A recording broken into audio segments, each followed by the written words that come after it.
Welcome back to my channel, guys. Today, I want to talk about confidence, the concept of confidence. This is something I've been thinking about quite a bit, and really more specifically, the authenticity or lack thereof of confidence. I feel like confidence is a topic that is talked about a lot in society, particularly in American society. And I say this as somebody who comes from a different culture. I remember as a kid, my parents, we moved to the States when I was a child. And I remember my parents being really sort of stunned by how the idea of confidence was very much an important pillar of education for American children, like in the classroom, elementary school, very much a culture of like, I'm proud of this. I am able to do that. And this is something people outside the States who come to the States or immigrate often reflect on, this idea of American culture very much breeds sort of this salesman culture. A lot of Americans are natural sales people because it really is something that early on is instilled in children through both culture and education in the States. And when I say salesman, I don't mean that doesn't have to be salespeople. The idea of sales has a negative connotation, I think, which is interestingly why a lot of companies do not use the word sales externally, right? Like they'll use the word partnerships or strategy, but really the team, at the company is a sales team. So the idea of sales gets a bad reputation because it very much is about presentation and, you know, sometimes a performative presentation, right? But it doesn't have to be a bad thing because there is an art to presenting and to having the charisma to enter a room and know how to kind of woo people. The issue, of course, becomes when it's completely disingenuous and lacks substance. So, anyway, the idea of confidence, right? Authentic confidence versus fraudulent confidence is something I've been thinking about quite a bit lately because it's something that I spot both at work and in my personal life. For example, on Grinder, I've noticed lately, and those of you who use Grindr, gay men watching this, please tell me if you've noticed this as well. A lot of guys will call themselves confident in their bios on apps like Grindr. It's actually one of the tags, like hashtags that you can select. I find that very interesting because I don't think of myself as a confident person, to be honest. Um, but even if I did, I don't see a world where I would think, let me label myself that way publicly. It just feels, I don't know, gimmicky and bizarre. I feel like true confidence radiates on its own. You don't have to say it. And the irony is that some of those guys who I've then met in real life didn't strike me as confident. It sort of reminds me of this conversation around alpha males. There's a lot to dissect with the concept of alpha males, but it's funny to me when somebody calls themselves an alpha male or a woman will call herself an alpha female, because I feel like that's one of those things too where show don't tell, right? If it really is authentic, it will radiate, it will be obvious. You don't have to say it.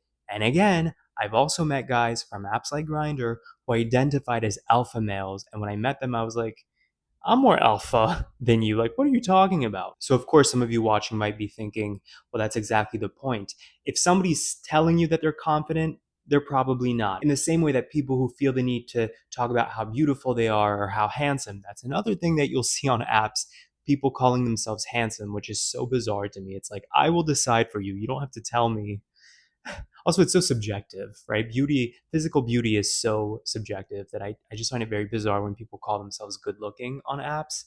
I guess that to give more context to people who don't use apps, it tends to be more with, discrete profiles. Like they don't have a profile picture, but they want to tell you, like, by the way, I am good looking, so don't hesitate to reach out. I think that's where the person is coming from. But again, I find that bizarre. So, yes, we can agree that the average person who labels themselves as confident might actually not be that confident. But lately, I've been wondering, is any kind of confidence real? Because, I just talked about personal life stuff with apps and meeting guys. But even at work, I find that oftentimes the people who present the most as confident, like again, salespeople, oftentimes they have nothing to back it up. And it's really just arrogance or a naive perception of self without any self awareness of how they really look to people. Most salespeople I have met across companies, across life, even if they were a great presenter and a great speaker, they didn't really have much else to offer beyond that. It was almost like a mask and nothing much beyond that. And then you have people who are described by others as confident, and yet, I'll meet them and I'm like, to me, they're just arrogant. It's like, where is the line between confidence and arrogance?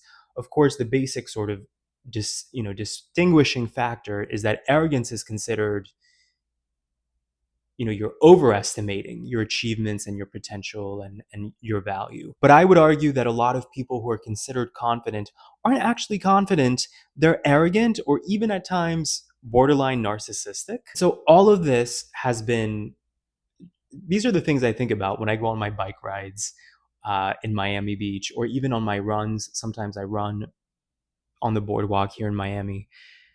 And it's just got me thinking about, like, is confidence even a real thing? It's this construct that we constantly hear about: the importance of raising your kids with confidence, the importance of faking it till you make it, right? You hear that a lot. I'm not sure that it's actually a good thing to teach people. I feel like it's more valuable to instill concrete skills in people, because then you know what you can do and you also know what you can't do. Like, when I think of myself, I don't even think of myself being confident in certain arenas and not in others. I feel like I have insecurities, which I think every human does. And then there's things that I know how to do, like editing a YouTube video, right? Or, looking at my analytics on YouTube. To me, that's not a matter of being confident in that skill or not. It's just, I know what I can do and I know what I can't do. Does ease in communicating something necessarily indicate confidence? Some might say yes. I wouldn't necessarily. The funny thing is that I'm reaching an age now where I'm more impressed by people who indicate insecurity and come more from a critical lens of, I don't know if I can do this, but here's what I'm going to try to do to navigate it. Whether it's if I were interviewing somebody for a job interview, or just somebody in my personal life, like, nobody wants to be around a Debbie Downer, but I actually find humility in somebody admitting their faults or something they're working on, or again, insecurities. I find that more alluring. And I suppose it's because, we're all mirrors to each other, right? So when you relate to somebody, it makes typically you like them more because you see yourself in them and vice versa. And I do think there's this cultural shift that's been happening. Please tell me if you know what I'm talking about and if you feel this as well. I feel like there's a cultural shift happening where there's a subset of humans that are leaning towards emotional intelligence and, having these conversations and leaning into vulnerability and talking about insecurities. And then there's this other camp that's like, ew, like, you're losing face, this is unattractive, unappealing, work on your confidence, right? And that's not to say that people who talk about insecurities and vulnerability and all these things, that they're victims. I want to clarify that it's very clear to me when somebody is pandering and, you know has the wrong mindset, like a despair mindset of, I'm a victim, nothing's ever going to change. To me, that is unattractive because it's a dead end, right?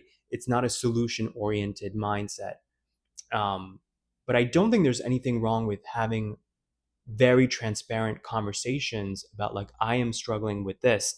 And yet, again, in personal life and at work, I find that sometimes you interact with people where your vulnerability or insecurity, however it manifests, maybe it's nervousness, right, or anxiety, that some people detect that as a weakness and they will either shun it or try to exploit it. I guess my final thought on all this is, can you be genuinely confident without it leaning into arrogance, delusional, sense of self, uh, again, potential narcissism? Like, I don't know what real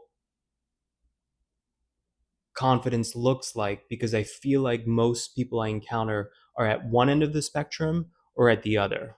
Like palpable complexes and insecurities, or again, the mask that doesn't feel totally genuine. Or confident are truly confident people, just calm people that you meet who are functioning in society and are generally like at peace people. Is that what true confidence looks like? Maybe true confidence isn't loud at all. And not only do those people not identify as confident, they might not even realize that that's confidence. They're just comfortable in their own skin, comfortable in what they can and cannot do.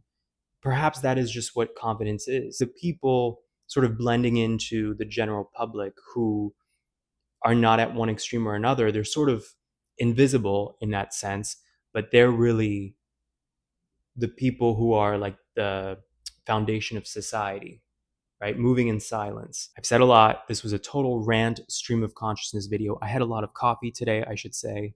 Let me know what you think about this topic of confidence and the authenticity of it versus the presentation, the disingenuous presentation of confidence. I'd love to hear what you think about this. Let me know in the comments. Catch you next time.